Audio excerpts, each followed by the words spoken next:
Now for Global Business Updates, Rotus Oddiri joins us. Good morning, Rotus. Good morning, Dr. Bassey. Welcome back. Your Thank leave you. just went on. Time flies, and it was Tuesday. The one above all. How many weeks? It was supposed to be 3, but the one above all cut it by 1 week. Who is that? You know who he is now. God did? The one above all. Hi, good God. morning You are to talking about God. No, but he's as close to God as possible. Hi, Rufai, good morning to you. Let's start the show. Another time. Gold has hit a new high, $3,500, and that's like $355. I think it was $358 at one point. There are worries on all these rate cuts that are happening, direction of the U.S. economy, tariffs, and so on and so forth. Bond yields are rising, so debt for a number of countries. I think UK hit a new high this morning. UK gilts. So that's that. China, margin loans. These are essentially money that's borrowed to buy stocks. Has hit a new high, 2.28 trillion yuan. That's about $320 billion. We haven't seen this since 2015. We have a couple quick charts to look at provided by Bloomberg, which shows essentially where we are in those two particular charts that show since 2015. So the markets have been on a tear recently in China. So this chart, to your far right, the green spot is where we are now, over 2 trillion. And if you look to your left, you see that we haven't been there since 2015. However, the total margin loans as a percentage of the market cap is lower. That is the percentage of all the stocks on the Chinese exchange equity markets, which is what is it, 11 or 12 trillion. It's 2.6% versus, 2.6% now versus 4.6% in 2015, which means that yes, the loans are growing, but the market itself is also growing as well. So is there cause for alarm? Some suggest that this could be a bit of speculation here. Could have a bubble could be growing, and because if you look at the fundamentals in China, you've got the property market issues, you've got deflation, you've got households essentially holding back on spending. So there's still some and then of course geopolitical risk as well. But still, the markets are they are on an absolute tear over in China. Coming to the UK and Norway, you're looking at new warships. I think they're calling this Type 26 freights or so. Very highly complex warships that the UK is going to be delivering to Norway by 2030. As you know, Europe is spending more on defense. Norway borders Russia, right? They are close to Russia, and they are spending more on defense. Germany is spending more on defense. And so the UK won this partnership deal with Norway. It's worth £10 billion. The first set of ships will be delivered by 2030. It's a manufacturing story with respect to... Yeah, BAE system. I always call them B for some reason. But so it's Norway's biggest defense procurements. It's going to support about 400 UK firms, 4,000 UK jobs. And as I said, first delivery in 2030. Sir Keir Starmer commented on it, as did Johannes Store, who of course is the Prime Minister of Norway. He said, this government has forged new partnerships across the world to deliver for people at home, and the export of our world-leading Type 26 frigates is what he was talking about. And this was competition, because he said it's been a difficult choice. The 4 candidates were France, Germany, USA, and the UK have provided strong and competitive proposals. Ultimately, I think his defense minister said go with the United Kingdom because they're still, working on a number of partnerships. So the UK won this deal. So it's pretty. And again, it's a manufacturing story when you think about the ability to be able to manufacture these things and export them and sell them in these massive deals. I think we go to Nestle. Nestle shares trading in Switzerland. In fact, after they're down about 3% now. The stock is dropping. So about 73 Swiss francs. The CEO was fired. Apparently, he had a romantic relationship. This is Laurent Frisch. He had a romantic relationship with a subordinate. It was reported about a year ago through a whistleblower program. It was investigated. They didn't find anything, but then the complaints persisted. So they brought outside counsel to investigate it. And he's only been on the job about a year, and he was fired. And apparently, he's not going to get any compensation for this. So it's part of their code of conduct. Essentially, he breached that with this relationship.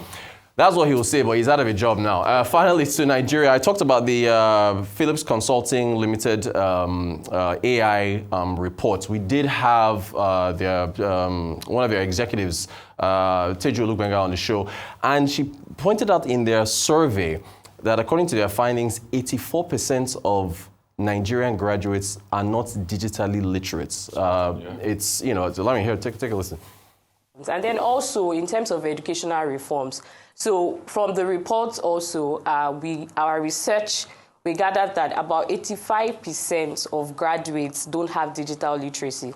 So the question now also is that what is government doing, what are our policymakers doing to make sure that curriculums are being reviewed to ensure that even from when you're in school, you're already learning some of these digital skills so that those gaps can be bridged.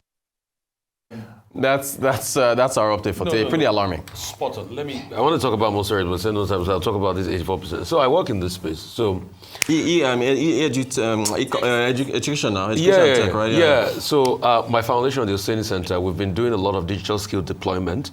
We've registered close to 10,000 people. So what we are doing is graduate work scheme training, things like Excel spreadsheet and things like that, self-mastery and the likes, and also AI training. So I partner with two companies, Genza and Glotel, free training for them. And in fact, then I put the slots online so that people can get the training. But you also got to pay for the laptops and all these other things. No, they will train at their convenience. So all we've done is to develop the module, from Genza and Glotel. And when you see the numbers, there's a big gap in the market. And then the reaction time.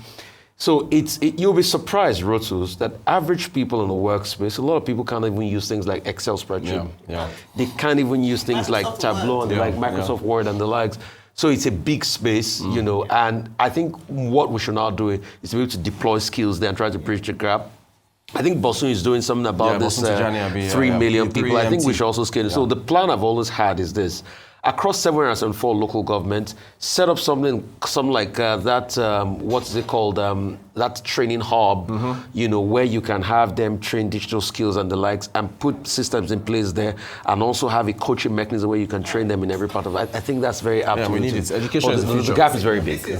Perhaps one of the biggest stories for this morning for me, and I think a lot of people should be concerned around the figures. In 2023, Get Bundy also did a similar survey and discovered that 85% of Nigerian graduates were not technically equipped. Now, one of the challenges with that, to make a business case for this, is that we know that when we talk about the GDP of a nation, factors of production come into play, and part of that is labor, the quality of your labor force. If we're churning out graduates from university who cannot compete with their counterparts in the rest of the world, then we can kiss that goodbye. Then we'll just keep on either employing foreign knowledge or we're bringing out people who are not able to bring about the growth in the economy that we're looking towards. And I hope that the government will use these stats and data to actually implement policy to address this gap in our country. It's a big gap. We need to discuss it. Okay, the simple logic of it is that we're in a world that has become competitive. We're in a world that is extending the frontier of that competitiveness. And at the heart of it is education. Nigeria cannot afford to live in the 18th century when the world is already moving towards the 22nd century. And that future is about digital skills. It's about the capacity to compete. It's about AI, artificial intelligence. Nigeria, what Phillips Consulting is telling Nigeria, is that the country is being left behind. And that this country needs to invest more in education. If our graduates have no digital skills, how can they function in a modern world? It means that something is wrong with the education system. We need to return to the vision of the likes of Obafemi, Chief Obafemi Awolowo, who saw the future and believed that education is the future. So for us to compete, we have to be there. Meanwhile, Lagarde, the president of the ECB, has put her mouth in the matter of Donald Trump, trying to control the central bank of the United States. And she says it will be disastrous, not just for the U.S. economy, but for the global economy. And then, of course, the Shanghai Cooperation Organization conference, has ended. It ended yesterday. New World Order. But we saw, countries controlling half of the economy in the world coming together. Trump says it will be disastrous for India, but that remains to be seen. Scott Bessent says it was performative for to us. Well, but the truth of the matter is that we're seeing new alignments, and investors are paying attention to those new alignments. So it's the market response that is relevant to your segment, and it's something to note going forward. Thank you very much.